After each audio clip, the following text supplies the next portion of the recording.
Se a sua empresa possui o compromisso com a ética e a integridade, e um de seus terceiros não tem esse mesmo compromisso e acaba por cometer algum ato ilegal praticando algum trabalho em nome da sua empresa, qual o impacto disso para a empresa? Como se prevenir dessas situações?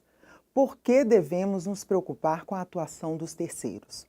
Meu nome é Célia Lima Negrão e hoje vamos esclarecer a estas questões. Em termos regulatórios, alguns países, a exemplo dos Estados Unidos, Reino Unido, já possuem leis que abrangem essa preocupação em relação à atuação dos terceiros e prevêem que empresas que atuam até nesses países ou fora desses países também poderão ser abrangidas com a responsabilização objetiva. No Brasil, mesmo que sua empresa não pratique ou não tenha negócio no exterior, mas no Brasil nós já temos uma lei que prevê a responsabilização objetiva, ou seja, a possível penalidade por atuação de algum terceiro, que é a Lei Anticorrupção, que prevê, inclusive, a realização de diligências de forma a minimizar potenciais riscos de atuação de terceiros. Mas quem são os terceiros? Bom, terceiros é qualquer pessoa física ou jurídica contratada é um terceiro. Exemplos: agentes intermediários, distribuidores, colaboradores, contratados, revendedores, consultores, fornecedores, parceiros de joint ventures, empresas que prestam serviços da sua empresa e etc. Há na relação com terceiros uma série de riscos envolvidos. Exemplos de risco em relação à reputação da empresa, danos civis, danos regulatórios e criminal. Inclusive, a Lei Anticorrupção prevê penalidades pesadas para essas questões e, inclusive, a atuação de terceiros em praticando ou negociando em relação à sua empresa. Multas, proibição de contratar com órgãos públicos, contratação de serviços e até suspensão de atividades nos casos mais graves. No artigo 42 do Decreto 8.420 de 2015, visando prevenir essas relações com terceiros e mitigar alguns riscos, há a previsão de que as empresas implementem o due diligence, são diligências relativas à contratação.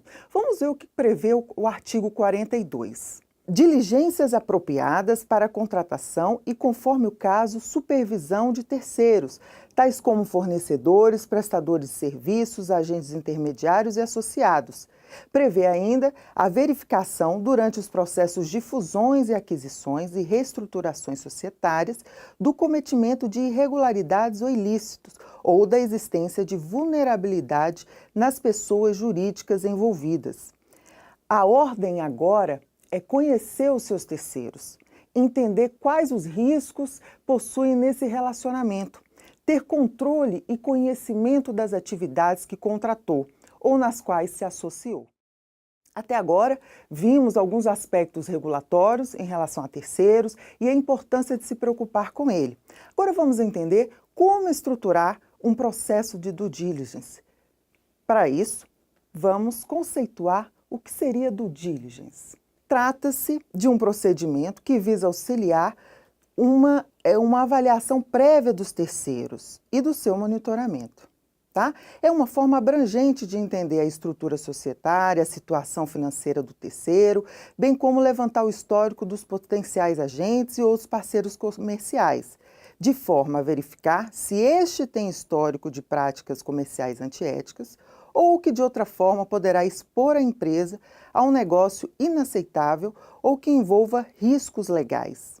Ou seja, é preciso então ter uma estrutura que vai avaliar esses terceiros.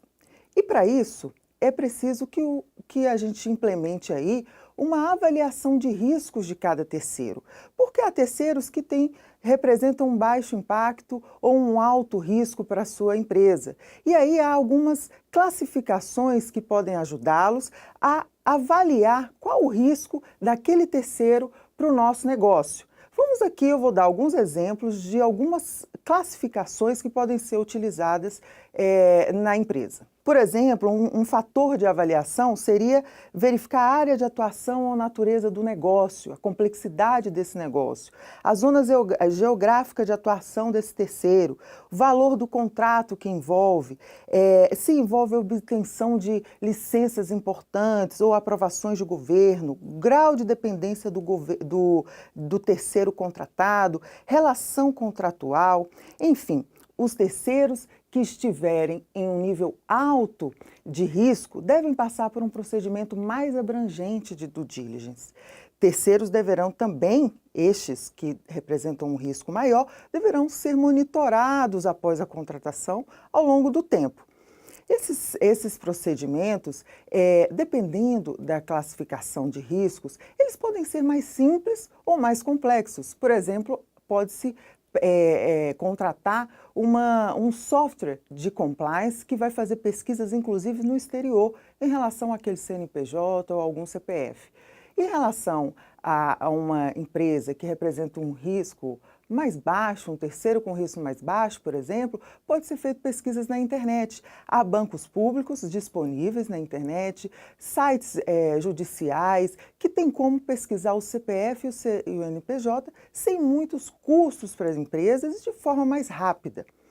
Outra prática também é a realização de questionários em loco, desenvolver perguntas detalhadas a respeito do terceiro, entrevistas, enfim. Há uma série de práticas, desde as mais simples, de avaliação preliminar de algum terceiro, que não exige muitos custos, e as avaliações mais complexas, para um terceiro que representa um risco maior. Nesse sentido, é importante ainda, após a contratação de um terceiro, prever nos contratos cláusulas que, se o terceiro se envolver em algum ato ilegal, ele deve ser punido e deverá atender, inclusive, o programa de integridade daquela empresa, atender às práticas de compliance daquela empresa. Para isso é possível também desenvolver treinamentos com esses terceiros, canais de denúncias, códigos de ética que se apliquem a esses terceiros para facilitar essa relação e diminuir potenciais riscos.